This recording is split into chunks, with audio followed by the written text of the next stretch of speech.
the more delays, the less likely that shovels will go in the ground. You know, I was watching the timelines that they presented for Yonge North and for the new Ontario line. And listen, I'm a big supporter of the Yonge North subway extension. I said it repeatedly in my time as the Minister of Transportation. And if other lines that they've talked about on their map can be built quickly and responsibly, I'll support those too. But when you're talking about transit that won't be delivered for 10 more years, do you know what that means to me? That means that my 11-year-old daughter will be 21 before she can get on that train. 10 more years while she has to think about where to go to school, what kind of career she wants to start, what do her prospects look like. So I'm a big supporter that we need to keep investing in large transformational transit projects, but surely in this region we're smart enough, if we work together, to figure out how we can improve transit for people like my kids and yours next month, next quarter, next year, not simply 3 or 4 elections from now. Hi, Stephen. So we are all from the Chinese community. So I think the Chinese people in the Chinese... Not everybody, but close. We have some friends. We have some Persian friends here today as well. You know, some of the Chinese people, they are upset about the previous Kathleen Wynne's government is because of the, the sex education curriculum. So if you were the leader, would you promote the, sex education curriculum differently? So I heard it in my own community, Vaughan, in the last election campaign. There were many people, not just Chinese Canadians, Italian Canadians, Persians, others, who had questions, people who were about my age. I turned 46 this coming July, people who have young kids or grandkids in the system, who'd heard a lot in media, seen a lot online, and had a lot of very reasonable questions about what was in the new curriculum. I think there's a couple of things that are really important to remember. The previous update to the curriculum, before we introduced the new one, was done in 1998. Let's think about that for a second. 21 years ago from today was the last time that the education system here in Ontario provided young boys and girls with information to be healthy and protect themselves. How much has the world changed in 21 years? There was no Facebook. There was no YouTube. There was no Twitter. I'm guessing there was no WeChat 21 years ago, right? Am I right about that? None of that existed. When my daughters leave our house in the morning at 11 and 7, I know that they are going out into the world with enough information, because my wife and I try very hard to be responsible about what we provide to them. We try to be very responsible about what they can see on our home computers. Neither of my daughters has a smartphone, for example, just yet. Though they're asking, we're still saying no. When they get to school, after 8:30 in the morning, they go into the playground. And I know, because I drop them off most mornings, some of their friends already have smartphones. I know what my wife and I teach our children at home. I don't know for sure what every other parent whose kids are standing beside my daughters in the playground are teaching their kids.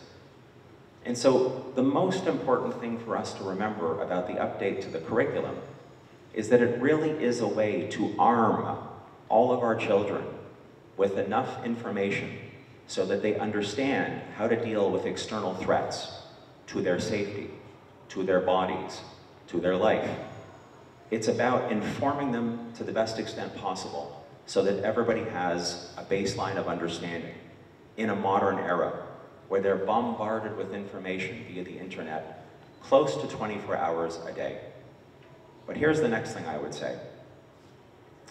When I knocked on doors in the last campaign and people had legitimate questions for me because they'd heard stuff that, by the way, in many cases wasn't accurate, there's a lot of misinformation was out there, it made me understand that government's job, whether we're liberals or conservatives or New Democrats, government's job is to make sure that people, the people we represent, the people who trust us to be their government, have enough information, have the consultation opportunities that are meaningful, so they can grow comfortable, and so that they can also help shape policy so that we land in the right spot. And I think it's possible that our government did not give residents in Ontario enough of a sense that the consultation was meaningful. So I want to stress by saying, I support the update to the sex ed curriculum. It strengthens the safety of my own daughters and tens of thousands of other kids like my daughters across the province of Ontario. But whether we're talking about the update to the curriculum or any other issue, you can only lead the people where they will be led. And the most important thing for government, like it is for the Ontario Liberal Party right now, is to listen and to talk and to consult and to make it meaningful. And we're not going to ever get 100% support on anything we want to do. That's okay, especially in a democracy. But you need to make people feel comfortable with the direction that you're taking them in. And I know that we've done it before on many, many issues. I believe that we could on this one as well. Yeah, thanks, Stephen. No, I just want to comment on this because you did mention that it is a hot topic in the Chinese community. And you're right.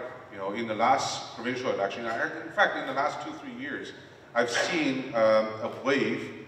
I suspect it started by conservative organizers, their candidate, and they've gone through nominations, leadership, and all that stuff.